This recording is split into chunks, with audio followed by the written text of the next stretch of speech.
Lijep pozdrav svima i hvala što pratite naš kanal. U današnjem videu govorimo o Kurdima, odnosno pripadnicima najvećeg svjetskog naroda bez države, njihovoj historijskoj i dugogodišnjoj borbi za nezavisnost te očuvanje jezika i kulture. Ko su zapravo Kurdi? Zašto su oni najveći narod bez vlastite države i zašto toliko silno žele nezavisnost? Kurdi su iranska etnička grupa porijeklom iz planinskog područja Zapadne Azije. Porijeklo imena Kurd nije moguće tačno utvrditi, ali se smatra da je naziv najvjerovatnija izvedenica termina Kurd, koji se u srednjeperzijskom jeziku koristio kao zajednička imenica za sve nomade ili stanovnike šatora, kako su im tada zvali, što bi se moglo primijeniti kao tribut bilo kojoj iranskoj grupi s takvim načinom života. Kurdski jezici pripadaju iranskoj grani indoevropske porodice, a njegovi dijalekti se dijele na Kurmanđi, Sorani, Ksvarin, Laki. Zaza-Goranci su etnički Kurdi, ali Zaza-Goranski jezici nisu klasifikovani kao kurdski. To je četvrta najveća etnička grupa na Bliskom istoku. Ukupan broj kurdskog stanovništva procjenjuje se na 35 do 45 miliona. Uglavnom naseljavaju sljedeća područja. U Turskoj živi od 14,5 do 20 miliona Kurda, gdje čine skoro 25% ukupnog broja stanovnika. U Iranu živi od 8,2 do 12 miliona, u Iraku od 4,6 do 8,5 miliona, u Siriji od 2 do 3,6 miliona. Postoje eksklave Kurda u Srednjoj Anadoliji, Horasanu i na Kavkazu, kao i značajne zajednice kurdske dijaspore u gradovima Zapadne Turske, posebno u Istanbulu, i Zapadne Evrope, prvenstveno u Njemačkoj. Kako bismo bolje objasnili i razumjeli historijsku pozadinu kurdskog naroda, vratit ćemo se na same početke ljudske civilizacije. Mezopotamska plemena su se naselila između rijeka Eufrat i Tigris i ubrzo su počeli sa obradom zemljišta. Zatim su izumili točak koji se koristi u grnčariji, odnosno u izradi keramike, pa čak su u određenoj mjeri razvili i pismo. Sjeverno od ovog područja čvrsto su stajale moćne planine Zagros i Taurus. Vjeruje se da su drevna kurdska plemena živjela u podnožju ovih planina uzgajajući domaće životinje. U kasnijem periodu ovi ljudi sa sjevera će postati sastavni dio niza imperija, koje su vodile teške bitke za kontrolu nad ovim područjem.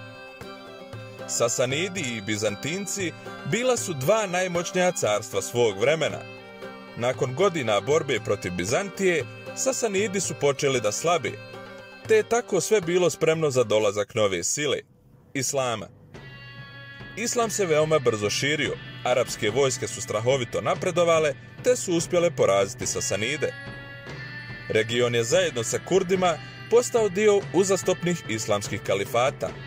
Za to vrijeme, Arapi su primijetili da stanovništvo planinskih plemena govori dijalektom koji je dosta blizak perzijskom i nazvali su im Al-Akardi. Čak im je bilo dozvoljeno da uspostave nezavisne kneževine pod suverenitetom kalife. Do 1055. godine dinastija Turaka Oguza, odnosno Turaka Selđuka, uspjela je otrgnuti političku kontrolu iz ruku kalifata i okončati kurdsku autonomiju. Ahmad Sanđar, posljednji od selđučkih monarha, stvorio je provinciju od ovih zemalja i nazvao je Kurdistan. Salahudin, sunitski musliman kurdske nacionalnosti, bio je jedan od najvećih ratnika svog vremena. Na vrhuncu moći njegov sultanat je uključivao područje cijelog Egipta, Siriju, pa čak i dijelove Sjeverne Afrike. On je uspostavio dinastiju Ajubida i Kurdi su procvjetali pod njegovom vlašću. Tokom ranog modernog perioda, regija je bila podijeljena između sunitskog osmanskog i šiitskog safavitskog carstva. Oni su bili u stalnom međusobnom ratu, a kurdsko stanovništvo je bilo podijeljeno između njih. Agrarni sistem ubrzo je zamijenjen ratnom ekonomijom. 300 godina smrti, razaranja i patnje podstakla su političko buđenje i posijala sjeme za nacionalizam 20. vijeka. Tokom Prvog svjetskog rata Osmansko carstvo je poraženo od strane saveznika. Sporazum iz Sevresa potpisan je kako bi se Bliski istok restrukturirao iz pepela Otomanskog carstva. Odredbe ugovora uključivale su i nezavisnu kurdsku državu. Međutim, to se neće ostvariti. Oficir u redovima osmanske vojske, Mustafa Kemal, organizovao je ono što je ostalo od poraženih osmanskih trupa i borio se protiv saveznika, zahtijevajući potpunu nezavisnost svog naroda. Nakon 4 godine borbe, priznata im je nezavisnost i tada je stvorena moderna turska država. Turska je odbila da ratifikuje Sevreski ugovor i umjesto njega potpisan je Lozanski ugovor. Nakon toga, Kurdi su se našli raštrkani i podijeljeni u 4 države, a san o nezavisnom Kurdistanu postajao je sve dalji i sve teže ostvariv. U međuvremenu, Kurdi koji su sada bili dio Iraka, pobunili su se protiv Britanaca, tražeći nezavisnost. Klan Barzani postao je glasni pobornik kurdskih prava u Iraku i tako je formiran KDP, odnosno Kurdska demokratska partija. 1970. godine dodijeljena je regionalna autonomija iračkim Kurdima i formirana je Kurdska autonomna regija. Međutim, godinu dana kasnije došlo je do pokušaja iračkih agenata da ubiju šefa KDP-a Mula Mustafu Barzanija, te je on nakon tih dešavanja zatražio pomoć od Sjedinjenih država. 1973. godine Sjedinjene Američke Države su sklopile tajni sporazum sa iranskim šahom da počnu finansirati kurdske pobunjenike protiv iračke vlade. Uz nezavisnost, pobunjenici su tražili i naftom bogatu regiju Kirkuk, koju je iračka vlada odbila da ustupi. Finansiranje i podrška Kurdima nestala je u roku od 2 godine kada su Iran i Irak potpisali mirovni sporazum poznat kao Alžirski pakt. Uz ograničenu podršku, pobuna je ubrzo slomljena i irački režim je preuzeo kontrolu nad sjevernom regijom zemlje nakon više od 15 godina.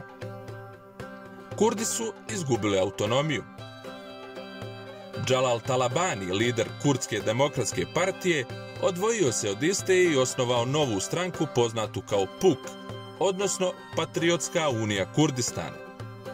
Kurdi su sada bili gotovo podjednako podijeljeni u podršci objema stranama, a rastuće razlike ubrzo su dovele do međusobnog sukoba i gurnule regiju u građanski rat, koji je iza sebe ostavio veliki broj ranjenih i mrtvih. Stvari su počele da se poboljšavaju tek 1998. godine, kada su 2 lidera potpisali mirovni sporazum u Vašingtonu. Saddam Hussein je vladao Irakom u to vrijeme, a Kurdi koji su pretrpjeli brojne zločine pod njegovom vlašću, podržali su invaziju Sjedinjenih država na Irak 2003. godine. Saddam je svrgnut uz pomoć Kurda, a nakon njegovog svrgnuća, Jalal Talabani je izabran za predsjednika Iraka. Masud Barzani iz KDP-a izabran je za predsjednika Kurdske autonomne regije. U 2014. godini planiran je referendum za nezavisnost, međutim, ovi planovi su prekinuti i odgođeni jer je nova prijetnja počela da se javlja u regiji – ISIL. ISIL je postajao sve popularniji te je velikom brzinom zauzimao ogromna područja od vladinih snaga.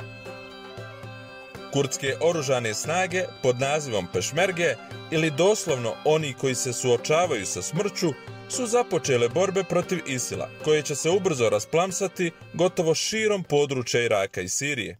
Za to vrijeme, Kurdi su iskoristili momenat i preuzeli kontrolu nad Kirkukom. S obzirom na to da je ISIL u narednom periodu znatno oslabio, irački Kurdi su se odlučili da idu ka jednom zajedničkom i konačnom cilju, a to je referendum za nezavisnost. Kurdi žele da formiraju demokratsku i sekularnu republiku pod nazivom Kurdistan, a u njegov sastav bi ušao region koji sadrži 50% naftnih rezervi Iraka. Irak je naravno odbacio tu ideju, nazivajući je uspostavom drugog Izraela. Zapadne zemlje su odbile da podrže kurdsku borbu za nezavisnost, kazavši da će to dovesti do povećanja nestabilnosti u i onako nestabilnom regionu. Turska i Iran odbacile su također pokret, prvenstveno strahujući od pobune Kurda na vlastitim teritorijama. Za kraj smo izdvojili nekoliko pitanja, a vaše odgovore očekujemo u komentarima. Ako Kurdi proglase svoju nezavisnost, da li bi bili u stanju da se ekonomski održe, pošto je Kirkuk, grad sa najvećim naftnim nalazištima na tom području, ponovo pao u ruke iračke vlade? Šta je sljedeće za Kurdistan? Nezavisnost ili pak 45 miliona ljudi bez prave domovine? Ako vam se sviđa naš rad, molimo vas da se pretplatite na naš kanal, šerujete, lajkujete i ostavite komentar. Hvala vam na gledanju i vidimo se u narednom videu. Lijep pozdrav!